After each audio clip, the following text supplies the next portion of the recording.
Bienvenidos amigos a un nuevo episodio de nuestro programa Any Other Weekend. Eh, ¿Cómo están? Espero que hayan pasado una excelente semana, los que estén ahí. Eh, la verdad es que esta fue una semana más o menos tranquila. Eh, Tenemos algunas noticias, la verdad no muchas, un par de ellas, pero bastante curiosas. ¿Qué más? Bueno, antes de empezar la parte del anterior video, pues las visitas siguen siendo lamentables, pero bueno, aquí estamos todavía aguantando como se pueda, pero bueno, ya lo dije antes, esto no se hace por las visitas, eh, se, pero se agradecería que por lo menos hubiera una o dos, ¿no?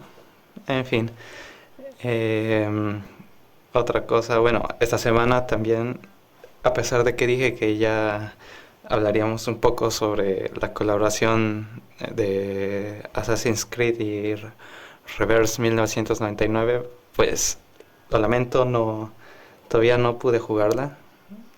Es decir, me meto todos los días, como siempre, a recoger las recompensas, pero nunca, hasta ahora no me he metido al evento a jugarlo, entonces ni idea, todavía no puedo decir nada, o bueno, no mucho.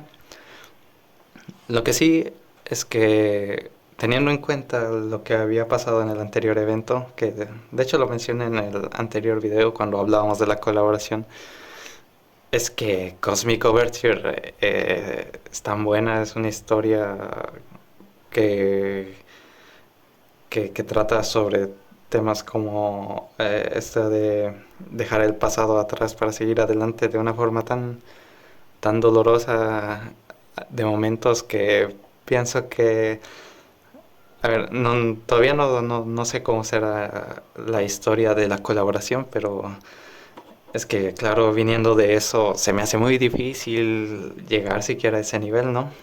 Igual, igual le pasa factura y nuestra perspectiva se ve influenciada por eso y decir, bueno, pues igual no es tan buena porque no fue tan buena como la anterior. Mm, Igual por ahí puede ir una parte que yo pienso que puede afectar, al menos en mi opinión, porque Cosmic Overture me pareció una genialidad. Me pareció de los mejores eventos. O sea, pienso que quizás es el mejor evento sin contar, sin que sea parte de la historia principal, pero habría que revisarla porque también he estado pensando en, por ejemplo, este del crucero, que también me gustó un montón, pero es que este igual es que fue una genialidad. En fin, ya otro día hablaremos de todos los eventos y la historia, que yo creo que será para cuando llegue su segundo aniversario, que tampoco falta mucho, ya va a ser en octubre, entonces ahí ya hablaremos. En fin, esta semana pues vamos a hablar sobre inicios más que nada de historias, o sea, cómo empezar una historia, que es una cosa que a mí me interesa bastante, es esto de cómo comenzar una historia, que para mí siempre es lo más difícil. Y bueno, ya iré contando. Ya lo dije, tenemos noticias también. En la segunda parte tendremos noticias. También volveremos a revisar los rankings, que nuevamente hay sorpresas. Y, y al final pues comentaremos el episodio, como siempre, el episodio de la semana. En fin, eso es lo que tenemos para hoy. Entonces, stay tuned. Eh, Como siempre, van a tener la partida de Stardew Valley de fondo. Esta vez no hay evento, no hay evento ni del huevo ni del baile. Para el baile todavía falta algunas semanas, entonces esperemos llegar y que alguien nos acepte el baile. Pero bueno, ya comenzando con la primera parte sobre los inicios y por qué hablar de esto ahora, dirán algunos. Bueno, pues porque esta semana estuve escribiendo algunos cuentos y tal, y me puse a pensar en lo difícil que siempre me ha parecido comenzar a escribir. Bueno, no comenzar a escribir directamente, sino encontrar el inicio, que siempre es lo más complicado, al menos para mí, porque, bueno, todo el que haya escrito sabrá que generalmente el final es lo que te llega antes. Es decir, tú ya sabes cómo va a terminar todo, ya sabes qué camino van a tomar los personajes, por decir algo. Y, y el inicio, sin embargo, es lo que más tarda en llegar y es lo que más complicado es encontrar unas palabras que sean tan, tan, tan potentes que, que consigan encapsular todo lo que va a ser tu historia. Para mí eso es lo más difícil de un inicio, que tiene que ser un inicio contundente, tiene que ser un inicio que eh, abarque todo lo que va a ser la historia, tiene que y al mismo tiempo no tiene que ser tan misterioso porque si no asustas a quien estuviera leyendo y entonces no tiene ningún propósito. Entonces pensaba en esto y dije, pues vamos a hablarnos sobre los inicios y por qué es tan difícil. Vamos a hablar principalmente de narrativa, que por ejemplo poesía pienso que es todavía más difícil porque es encontrar un verso que, que al mismo tiempo nuevamente encapsule todo eso, pero es que sea un verso que, que, que desde un inicio ya contenga todo el sentido del poema, que a mí me parece más difícil, principalmente por ser en verso, que la poesía siempre me ha parecido más difícil. Yo no escribo poesía, bueno, no mucha poesía por ese motivo, me parece muy difícil y, y bueno, ya si hay alguien que escribe poesía, pues ya nos irá contando. Eh, pero sí, esta semana estuve escribiendo, porque no, creo que nunca lo dije, pero sí, yo de vez en cuando escribo un poco de narrativa, principalmente narrativa y principalmente cuentos. Y bueno, en el cuento es, yo creo que una de las partes más importantes es el inicio, es la primera, la primera oración, es la primera frase, es lo más fuerte que tiene el cuento bueno, no de vez en cuando, muchas veces, en la mayoría de los casos, que ya iremos repasando algunos cuentos y sus inicios. Bueno, inicios formalmente se los conoce como incipits, pero aquí vamos a decirle inicios porque si no nos perdemos, bueno, si no se pierden y yo me quedo aquí hablando como idiota solo, pero bueno, eh, esa es la importancia de los inicios y es la razón por la que vamos a hablar de ellos ahora. Y bueno, yo creo que esto se entiende mejor con algunos ejemplos. Entonces, yo he traído tres ejemplos de cuentos que me parecen bueno, para empezar son cuentos increíbles, lean los completos, pero, pero además de eso son inicios que a mí me gustan bastante por lo que son, por, por lo fuerte que es su inicio. Eh, el primer ejemplo, esto ya lo hablamos en el primer episodio del programa, cuando hablábamos sobre cuentos, bueno, también hablábamos sobre cuentos, hablábamos sobre el Aleph. Pues aquí el inicio tenemos el inicio del Aleph, el Aleph de Borges, que inicia así, o sea, inicia de esta forma: la candente mañana de febrero en que Beatriz Viterbo murió, después de una imperiosa agonía que no se rebajó un solo instante ni al sentimentalismo ni al miedo, noté que las carteleras de fierro de la Plaza Constitución habían renovado no sé qué aviso de cigarrillos rubios. El hecho me dolió, pues comprendí que el incesante y vasto universo ya se apartaba de ella, y que ese cambio era el primero de una serie infinita. Eh, Vamos por partes, para no perdernos.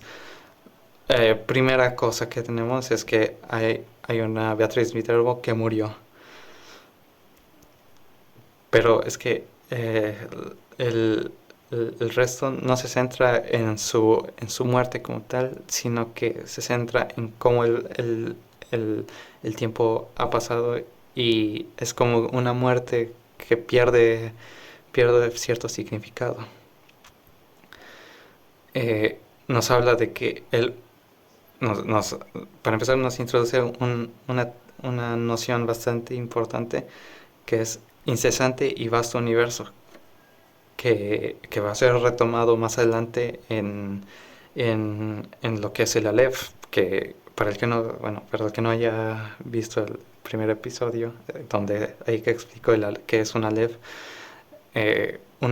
es un punto en el universo en el que convergen todos los otros puntos, es decir, es es un espacio pequeño, un agujero del tamaño de una moneda, en el que puedes ver todo el universo, básicamente todo el mundo, todo lo que quieras está ahí contenido.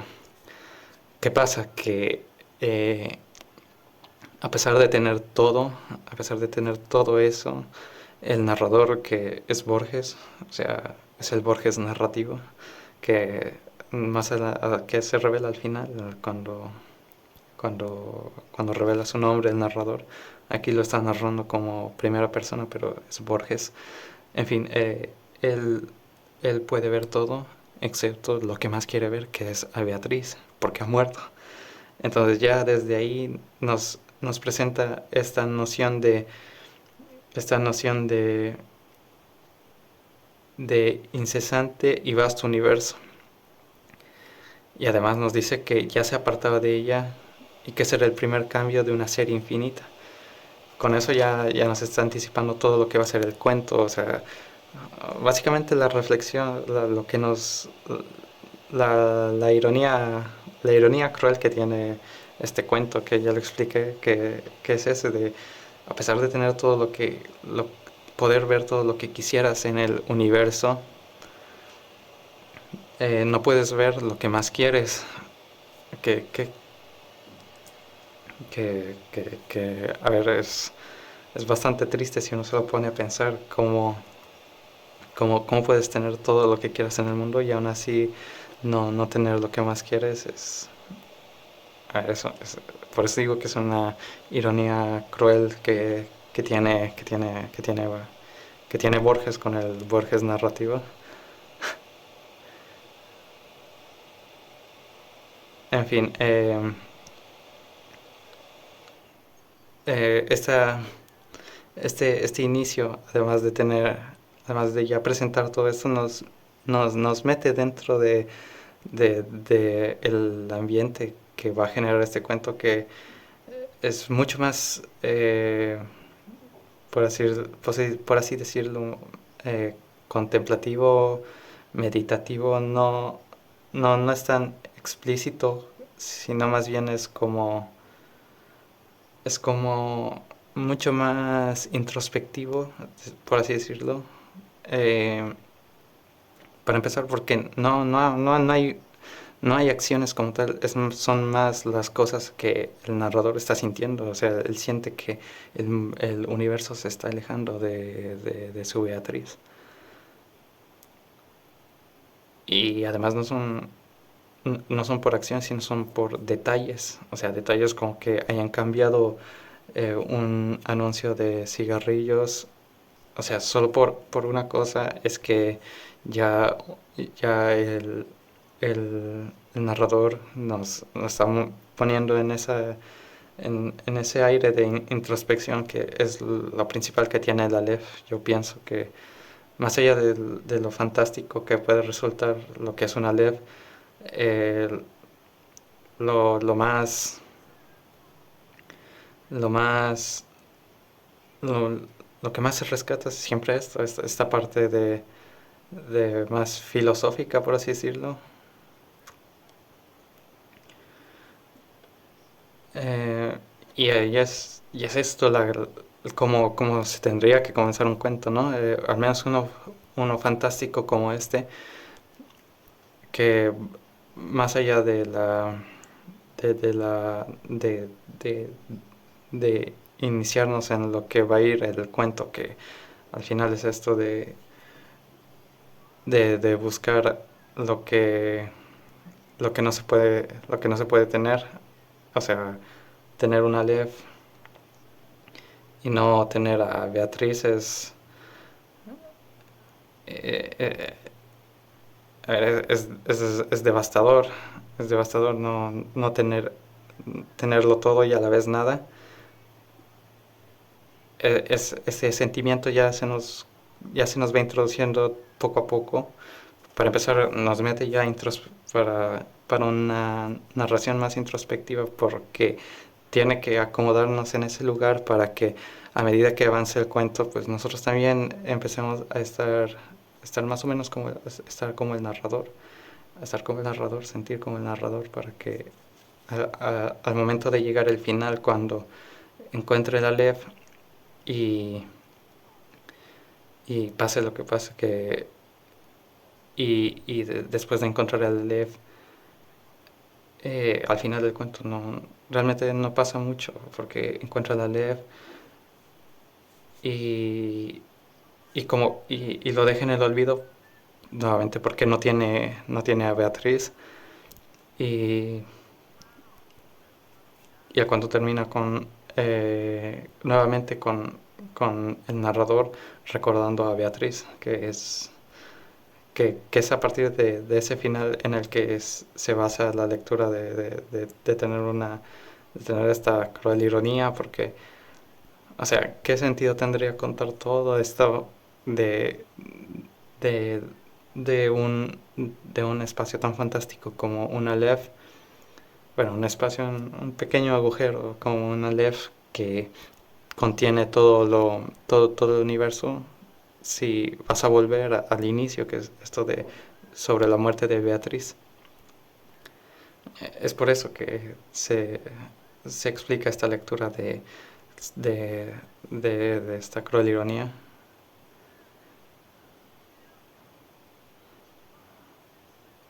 Y bueno, aquí ya tenemos nuestro primer ejemplo. Todavía tenemos dos cuentos más. eh, que espero que se haya entendido la explicación, cómo se consigue ese efecto de introspección a partir de cosas tan pequeñas, o sea, como cosas tan pequeñas como eh, no centrarse en la parte no centrarse tanto en la parte de las acciones, sino más bien en detalles pequeños. En este caso es a partir de cómo han cambiado una publicidad de cigarrillos. Es a partir de cómo han cambiado unos anuncios de cigarrillos. Es, es a partir de eso que se genera este efecto de introspección y se resalta un poco más la parte ya final del incipit donde dice que me dolió, pues comprendí que el incesante y vasto universo ya se apartaba de ella. Y además que va a ser es el primero de una serie infinita, porque claro, va a ser hasta, bueno, infinita no es porque tarde o temprano va a desaparecer el mundo, pero bueno, es un cuento y nuevamente Va a ser una serie de cambios hasta que al final no quede nada. No, que no quede nada de lo que había cuando Beatriz estaba viva. Y bueno, eso es inevitable y va a pasar con todos.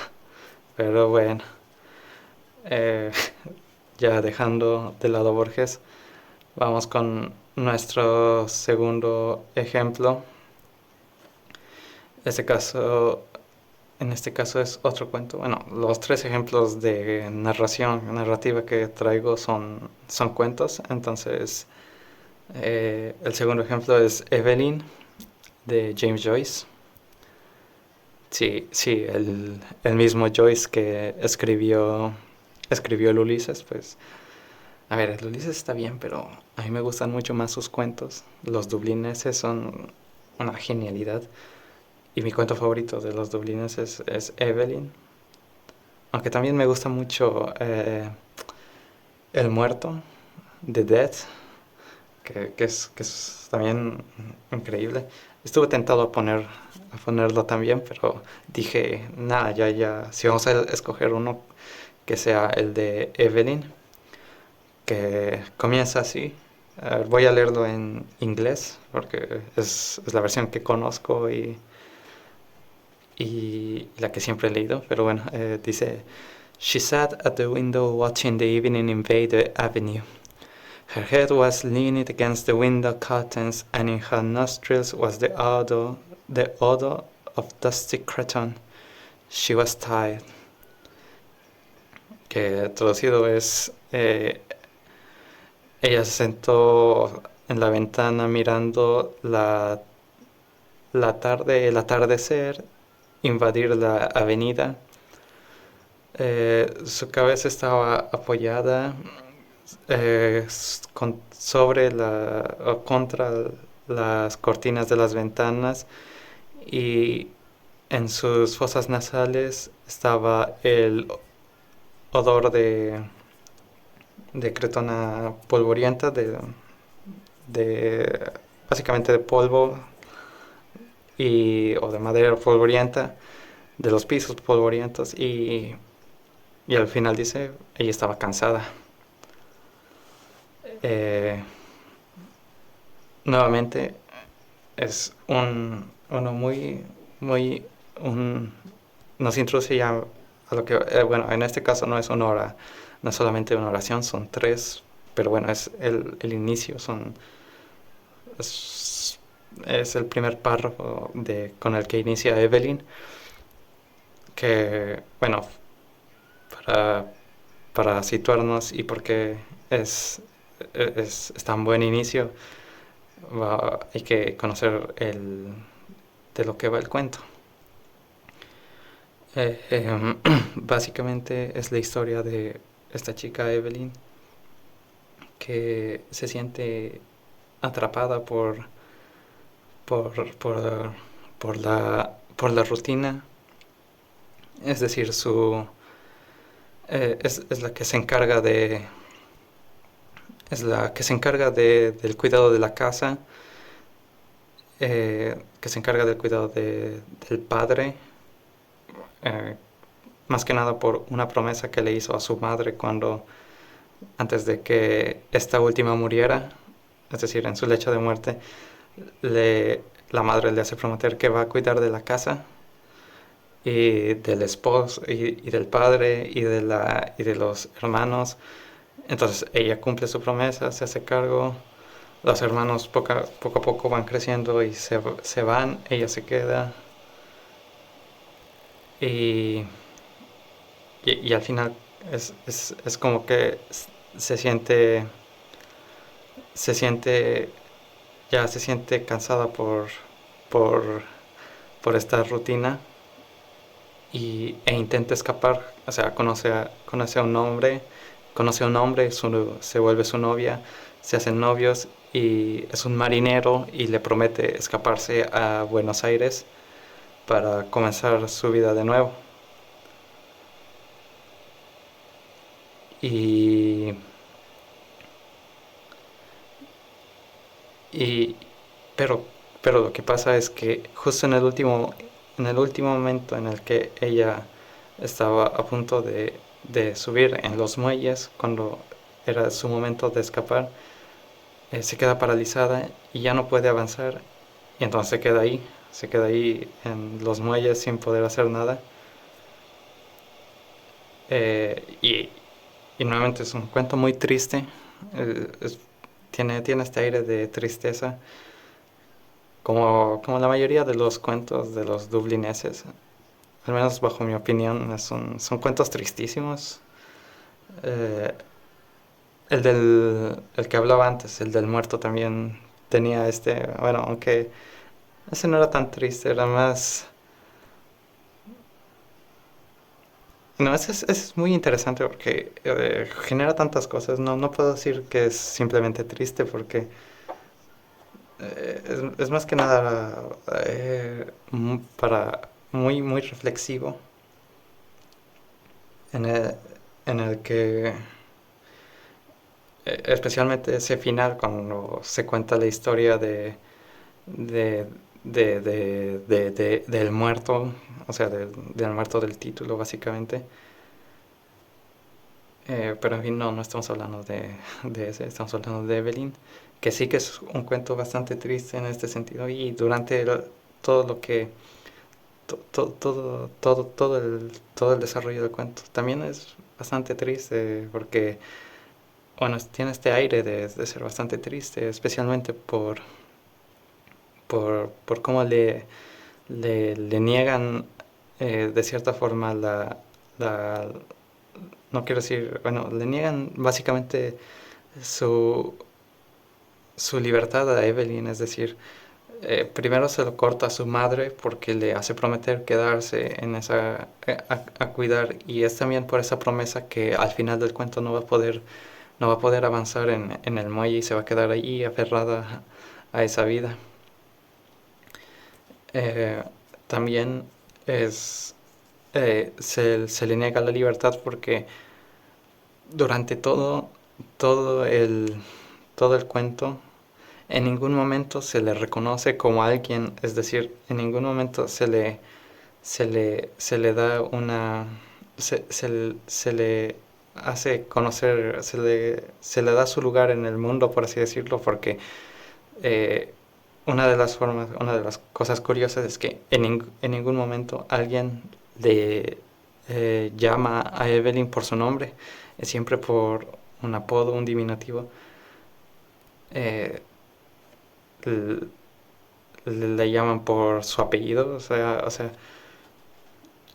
le llaman por su apellido, le llaman señorita, le llaman, eh, incluso su novio ni siquiera le llama por su nombre, su novio le llama por un apodo que es Evie, sí, Evie, o sea, en ningún momento se le reconoce como tal no su existencia, bueno, en parte sí, porque al final los nombres son un poco eso, de su existencia, pero dentro del cuento eso es significativo, que nadie se dirija a ella directamente. Eh, es por eso, es por eso que también es triste, y en ese sentido también eh, la propia construcción del cuento está reprimiendo a Evelyn como se la reprime en el cuento, queda obligándola a estar ahí en esa vida que a ella no le gusta, es de, de quedarse en esa casa y, y sentirse paralizada, como dice en el cuento, de, de no, de no poder hacer más. Eh, ese sentimiento que también se siente aquí, o sea, es, es, es, es Evelyn, ¿no? La última frase de este primer párrafo que dice, ella estaba cansada, she was tired. Eh, Estaba cansada, pero aún así no puede hacer nada porque está ahí paralizada en ese lugar, es incapaz de moverse. ¿qué es lo más trágico de Evelyn, al menos bajo mi opinión? Es saber que estás en esa situación y aún así no poder hacer nada. Y bueno, una de las cosas que más recuerdo respecto a esto es que, bueno, una de las primeras veces que leí este cuento ya hace un par de años, bueno, más de un par de años, yo diría. eh, ya no recuerdo hace cuánto, unos eh, 4 o 5 años será, cuando leí por primera vez este cuento. Bueno, no fue la primera vez que leí, sino una de las siguientes que me apareció un post o una cosa relacionada.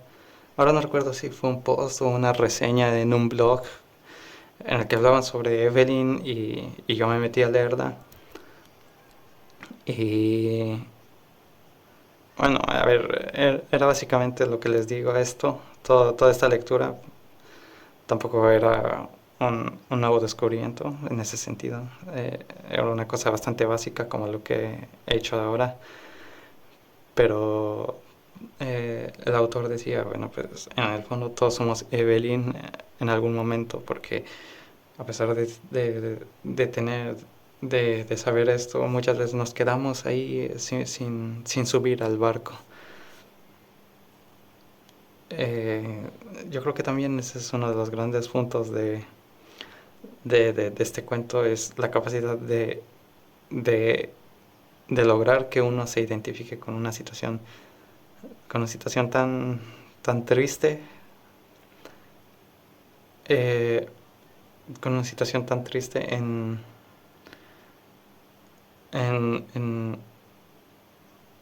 que el lector se identifique con una situación tan triste como esta es muy difícil, es muy difícil y aún así lo logra.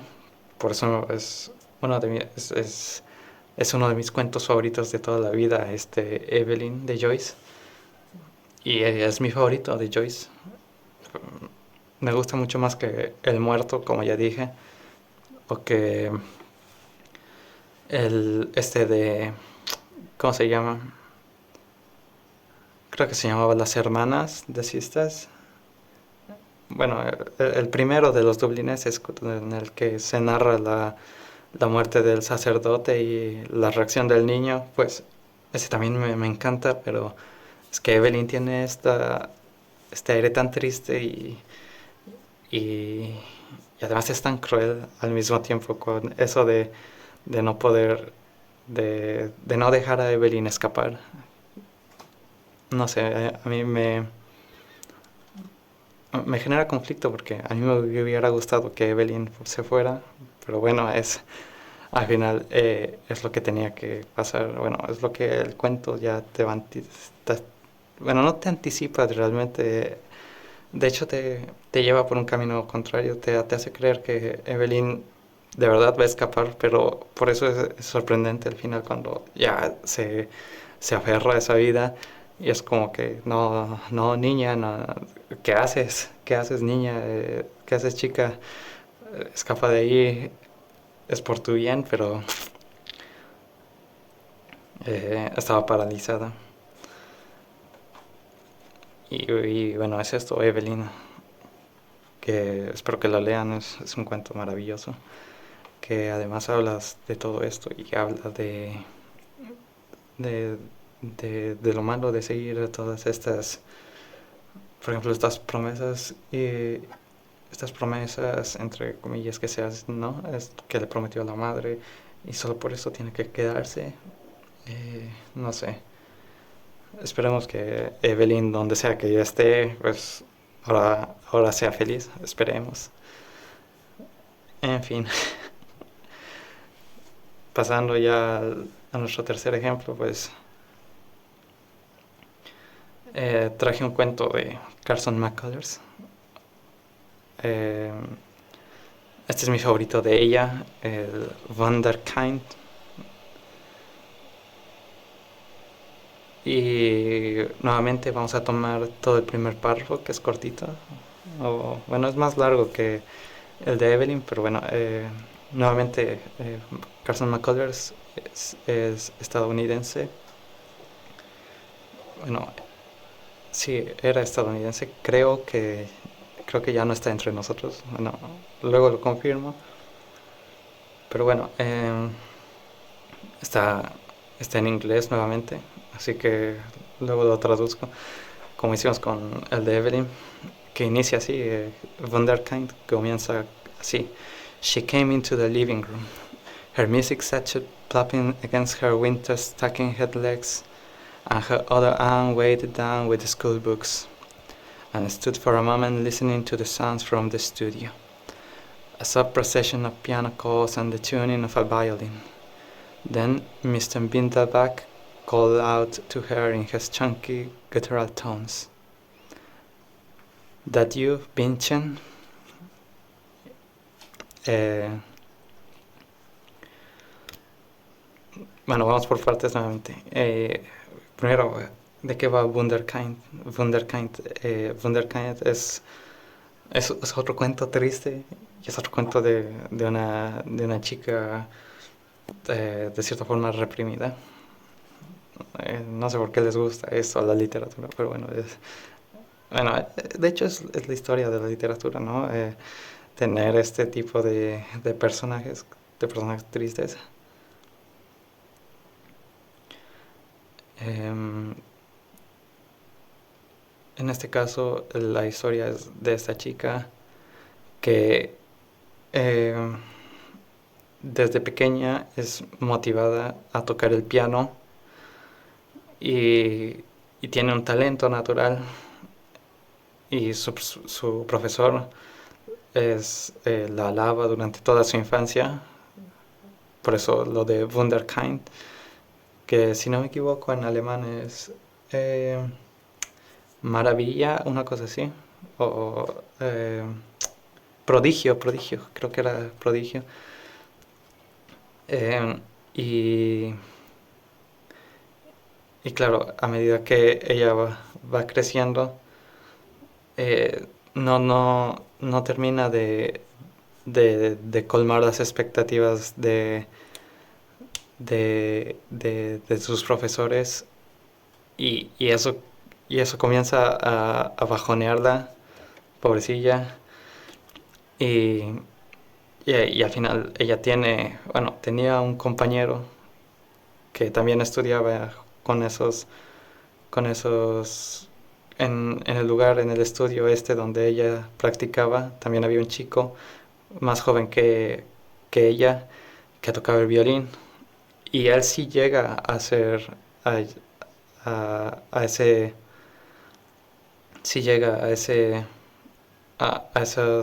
niveles que se esperaba de ella y entonces siempre comienza a ver esa comparación de, de que ella podría haber llegado a hacer eso y tal.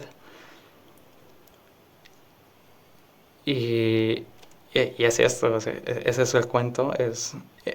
De hecho, es esta tarde en la que llega, recuerda todo eso y recuerda y comienza la práctica y ella practica y, y, y sus, y su profesor siempre está ahí regañándola, ¿no? Pero nunca llega a colmar las expectativas del profesor y el profesor siempre está como, bueno, todavía no, todavía no, todavía no. Y, y es eso, y no puedes escapar de eso. Es un cuento tristísimo nuevamente. Nuevamente es un cuento tristísimo. Carson McCullers hacía esto. Y también ya está desde el inicio del cuento. Cómo llega ella, llega al estudio de música con su eh, Music Satchel, dice, es una pequeña maleta, una pequeña maleta para guardar sus cosas, o sea, guardar sus cosas de música y eh, goteando apoyado sobre sus piernitas que están, que que están con medias de invierno, o sea, ya nos da un cierto ambiente, o sea, nos está diciendo que hace frío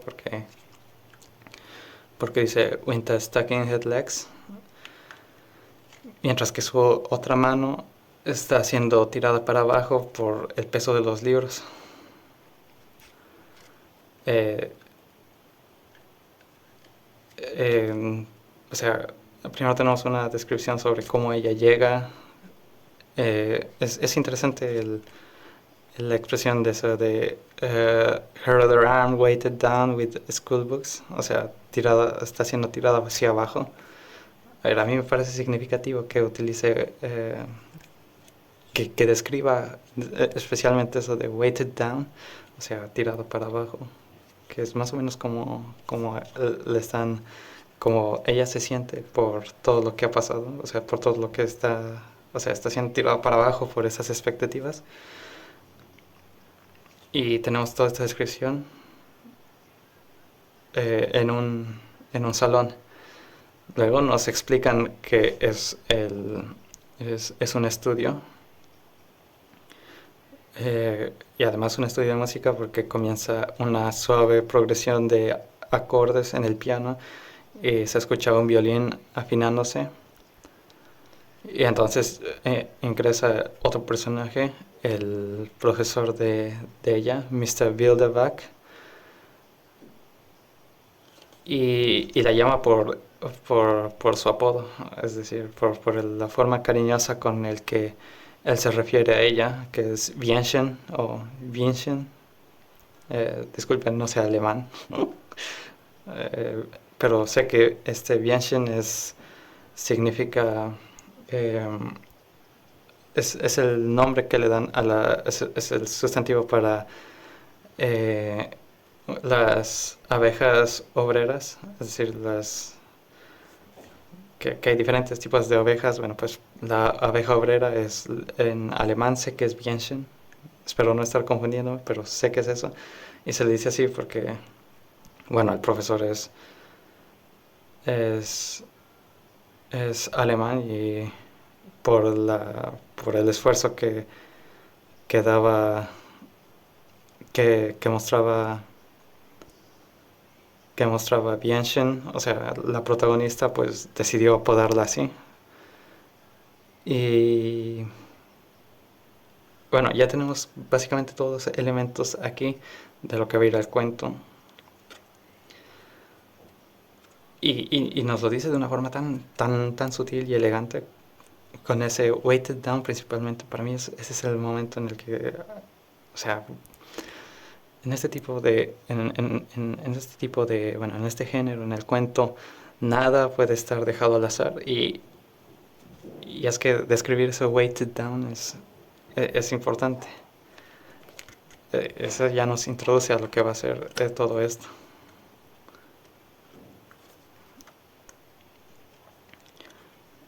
Eh, Después, bueno, es básicamente esto lo de Wunderkind. El stood, stood for a moment listening to the sound from the studio. Es básicamente descripción del resto, pero quédense con esa parte de weighted down. Para mí es lo más importante. Además de eh, de, de situarnos en una estación específica como es en invierno, que también es significativo que sea invierno, una época de frío, al menos simbólicamente tiene ciertas connotaciones. Y en fin, son los tres ejemplos que tenía. Es lo más importante para mí, el de los inicios. Es lo más importante para mí de los inicios. Tener este tipo de inicios es lo más importante. Sirve, como ya vimos, no solamente para introducir al lector a lo que va a ser toda la historia, sino sirve sirve para anticipar cosas, aunque el lector no lo sepa. Y entonces, cuando lo vuelvas a leer, ya con el conocimiento de lo que ha pasado, vas a saber que que cómo y por qué ha elegido ciertas palabras. Volviendo a Wunderkind, la primera vez que yo leí, prácticamente no le di importancia a la primera descripción. Yo decía, bueno, es simplemente para ponernos en contexto, pero no, es que tiene ese momento eh, de situarnos en invierno. Y además lo hace todo en una sola frase, porque lo dice: Her Mrs. Satchel plopping against her winter stockinghead legs. Su pequeña maleta apoyada sobre sus piernas, que tenían unas medias de invierno, y su otro brazo tirado hacia abajo por los libros de, de, de la escuela. Eh, Son ese tipo de cosas las que te das cuenta cuando tienen un buen inicio, tienen esa potencia, tienen toda esa fuerza, esa fuerza narrativa, pues esa solamente lo consigues con un gran inicio, y un gran inicio es difícil de lograr, es muy difícil de lograr. Los finales son mucho más fáciles porque los finales te llegan cuando piensas la historia. Tú ya piensas cómo va a acabar, y generalmente cuando piensas cómo va a acabar ya construyes más o menos la última frase, que yo pienso que es lo más fácil, vas desarrollando, pero al momento de llegar al inicio es como que tiene que ser algo tan contundente. Y eso se nota principalmente en cuentos, como ya vimos. En novelas todavía hay cierta libertad, pero es que en cuentos es mucho más fuerte, esto de las primeras frases. En fin, yo creo que con eso terminamos la, la primera parte. Otro día podríamos hablar de inicios de películas, porque también son importantísimas. Una de mis favoritas, por ejemplo, es el inicio de Érase una vez en el oeste, de Sergio Leone, que es básicamente un cortometraje metido dentro de la película. Pero bueno, en fin, eh, ¿en qué vamos con nuestra granjita? Bueno, ahora estamos atendiendo las plantas y tal. Eh, Ahora no recuerdo bien qué hacíamos en este día, pero creo que era exploración de la mina o algo así. Eh, bueno, realmente no. El, el resto de la estación va a consistir conseguir, en conseguir suficiente dinero para los animales sus establos y su comida y todo eso. En fin, eh, ya iremos viendo cómo se desarrolla. También tiene que ser importante. Este es uno de los retos personales que yo he puesto para la partida, y es conseguir una amistad grande con cualquiera de los ciudadanos del pueblo, para que cuando llegue el día del baile, eh, no nos quedemos solos. O sea, sería tristísimo quedarnos solos. Y bueno, vamos a intentarlo. Ahora no recuerdo con quién teníamos más afinidad. A ver, recuerdo que le dimos... ah, bueno, tendría que revisarlo. El siguiente día seguro lo revisamos, pero bueno. Ahora sí, pasando a la parte de noticias. Eh, me encantaría poder hablar de la colaboración de Reverse, pero bueno, hoy no. Será para la próxima, supongo. Pero, por ejemplo, esta semana se, se, se liberó un póster de una película, si no me equivoco, es iraní. Ahora no me acuerdo bien. Si es iraní o de dónde era. Pakistán, ahí está.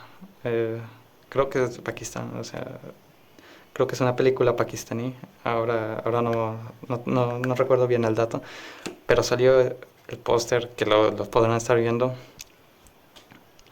Y a ver, la película se llama The Glass Worker. Y la primera vez que lo vi yo dije, nah, ¿cómo pueden ser tan, tan, cómo pueden hacer algo tan mal como para poner un póster generado por IA? Pero no, este es el póster verdadero. Y a ver, yo no culpo al estudio por, por tener este diseño, o sea, al final son ellos. Son ellos los que son ellos los que han desarrollado la película y será su estilo y tal. Pero me puse a pensar en el mal que nos ha hecho la inteligencia artificial, especialmente con esta generación de imágenes, con este estilo. O sea, si no fuera por la inteligencia artificial, yo probablemente no habría dicho nada de este estilo, porque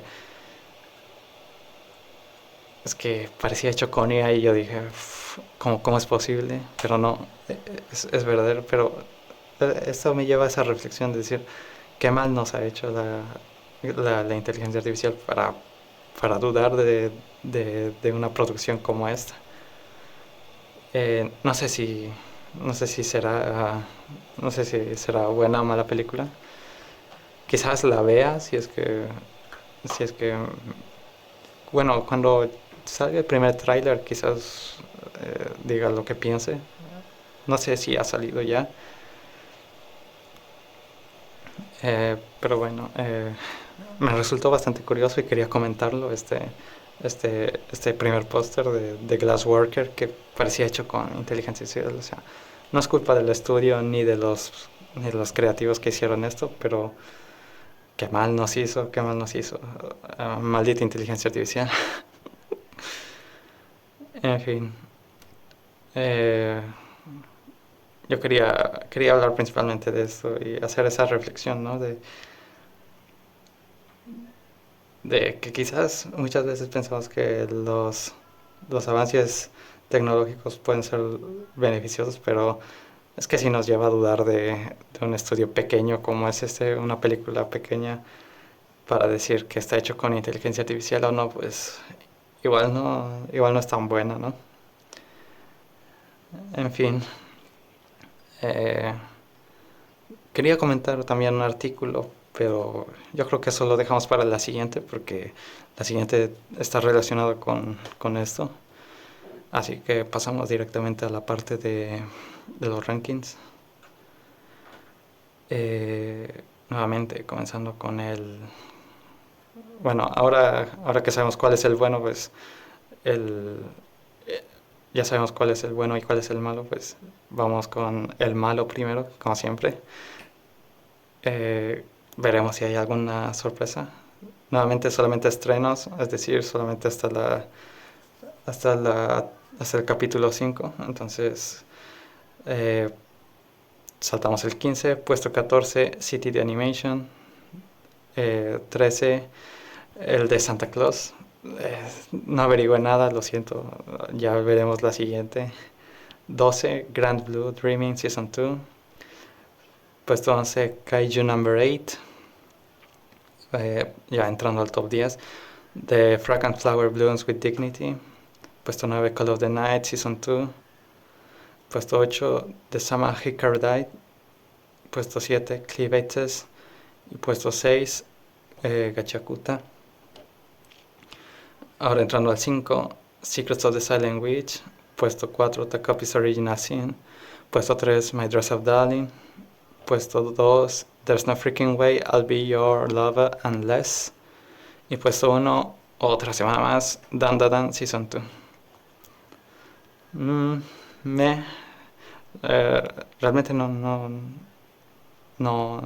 nuevamente ya dije que no estoy viendo ninguno, entonces no tengo opinión sobre ninguno.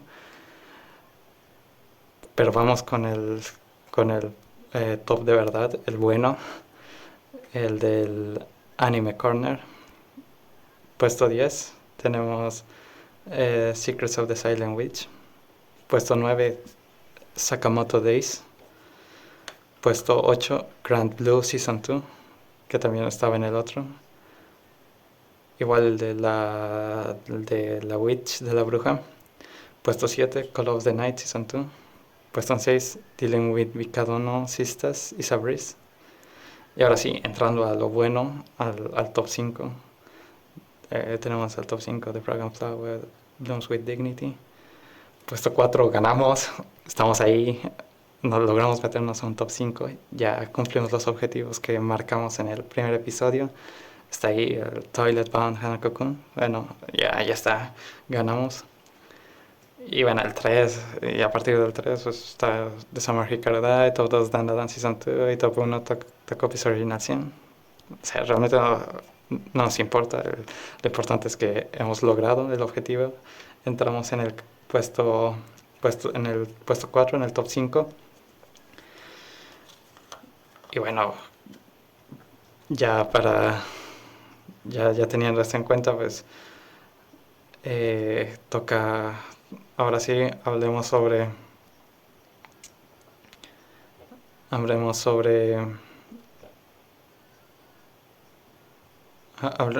el capítulo de esta semana. No adaptaron como yo dije, o bueno, como yo creía. Lo adaptaron el último capítulo que quedó de Sumire al mismo tiempo que adaptaron los dos de Aoi y Akane. Y bueno, lo hicieron de una forma genial. Eh, Recortaron el opening, lo cual la verdad agradezco. Así se consiguió meter más, más de la historia. Eh, Mantuvo la calidad de los últimos capítulos. Te diría que incluso es... Bueno, es que no sé si es el mejor de hasta ahora. Eh, pero está ahí. Está ahí arriba. Eh, eh, lo principal, así yo creo que fue la conversación entre Aoi y Akane en este, esta parte del más allá. Y como esa parte cuando dice que la odia.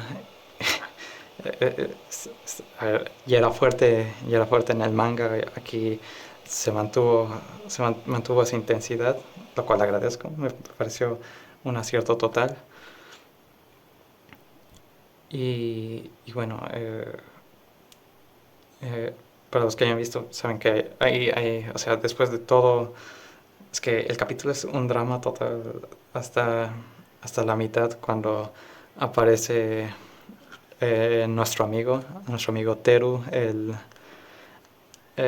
exorcista, que llega a interrumpirlos justo antes de que se den el besito. También te digo, mal timing y mala suerte para nuestro amigo Akane, pero bueno. eh, a ver, era necesario ese punto de comedia porque hace la pausa, que siempre digo que hacer esa pausa entre demasiado drama hay que poner una parte, un punto de pausa para que el resto del drama no se sienta tan pesado y el espectador no se sienta tan abrumado. Y a ver, aquí se hace, yo pienso que de forma correcta. O sea, estaba así ya en el manga y aquí también se hace. Pienso que me parece correcta eso porque si no, yo creo que no había otro momento. Y además que funciona bien para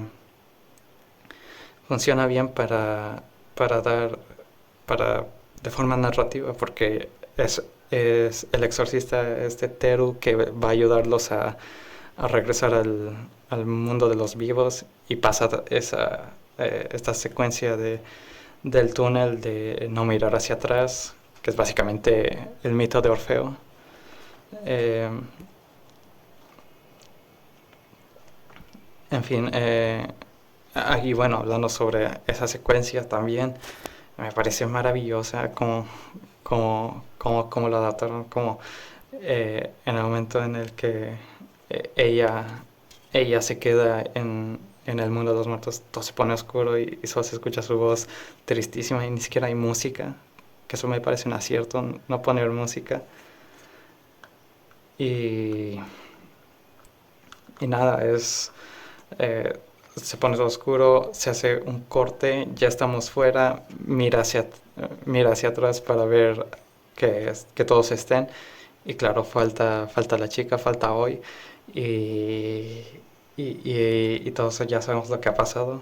Es, eso me pareció muy bien hecho, muy bien. eh, en la serie me pareció muy bien hecho y muy bien dirigido, como mantiene ese suspenso, al menos para los personajes, como se los revela de forma cruda y dura. Y bueno, por otro lado también, por el lado de los protagonistas, está Hanako y Nene, que por fin logran escapar gracias al elevador ese. Y bueno, y ya tenemos el comienzo de Severance. Eh, el siguiente capítulo, pues nuevamente yo pienso que la primera parte va a ser la adaptación de Severance, y la segunda ya será cómo planifican para, es decir, la reunión que hacen en la casa de los exorcistas. Bueno, va a ser seguramente así. Tengo muchas ganas de verla, principalmente Severance, quiero ver cómo adaptan, que, que en el manga era un momento tristísimo, esa parte de, bueno, tristísimo, sí, para los personajes, y narrativamente también es triste, y yo pienso que es el momento más fuerte que se tiene hasta ahora en todo lo que lleva. Eh, y bueno, lo que salió hace un par de meses, este capítulo de, ¿cómo se llamaba? Again and Again and Again, creo que se llamaba, del capítulo donde se repetían los viajes en el tiempo. Eh, algo por ahí. Quizás esos dos.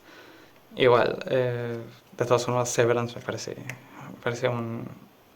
la primera vez que lo leí fue una cosa tremenda, y tengo muchas ganas de ver cómo lo adaptan. Y tengo mucha curiosidad de saber qué van a hacer, qué- cómo lo van a hacer.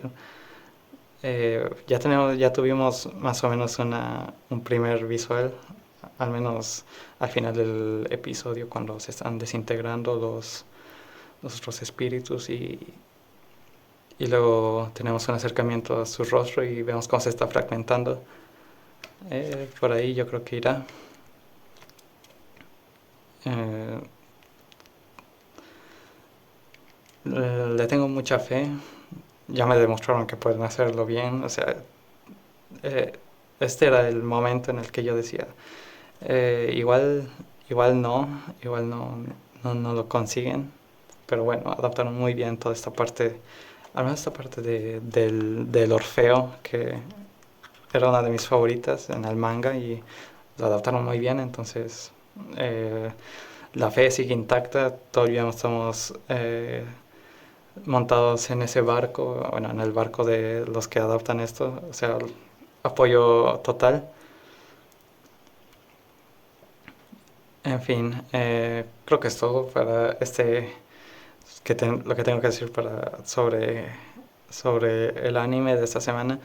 Ya veremos sobre lo que nos generó en el siguiente. Em, nah, espero que mantengan esa calidad. Solo espero que no arruinen Severance, que sería una pena. Y que, cuidado, que si ya nos metimos en el top 4 con el anterior, yo pienso que con este podemos llegar al top 3. A ver, espero que sí. Vamos a soñar en grande. Y vamos a soñar en grande, entonces aspirando al top al top 3. Esperemos que sí, esperemos que sí. En fin, eh, creo que es todo. Bueno, para el siguiente para el siguiente programa quería hablar sobre películas de superhéroes, que también de eso, hablaba un poco de eso, el artículo que mencioné hace rato, que quería comentarlo aquí un poco, pero yo pienso que entra mejor en el siguiente. Eh, pero bueno, ya veremos en el siguiente programa. Eh, Aquí se acaba este. Espero que, espero que les haya gustado y ya nos iremos viendo en en los siguientes programas. Bueno, me estarán escuchando. Gracias por estar ahí, gracias por quedarse hasta el final y adiós.